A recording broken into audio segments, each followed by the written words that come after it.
Our next movie, and we do have one, is Skateland, a coming-of-age tale that wallows so deep in 80s nostalgia, it feels like the filmmakers made a mixtape of songs from the era and then made the movie around it. Shiloh Fernandez, the hunky bad boy from Red Riding Hood, plays a roller rink manager named Richie. He's grown up in a small East Texas town and has no real dreams and no real ambition, which doesn't make him real interesting.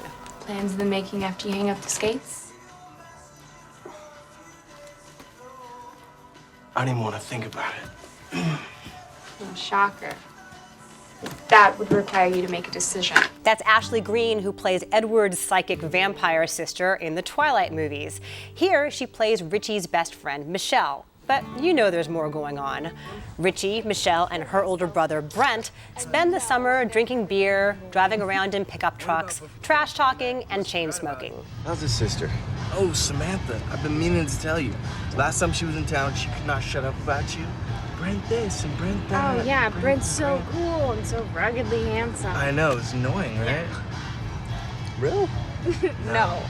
No, not even close. Man, yeah, that's mean. If it sounds like Skateland just goes around in circles, well, it does. Skateland obsesses over the look of the period without paying much attention to the emotion.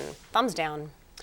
This is the sort of movie that would normally, be called a sensitive coming-of-age drama, I think, in the press releases. I don't really know what it's sensitive to, other than maybe the early films of Paul Thomas Anderson. Okay. It is Boogie Nightsy, you're right. There's a lot taken from Boogie Nights. Even the soundtrack is by Michael Penn, or the score rather. The soundtrack is full of all the big hits of the era.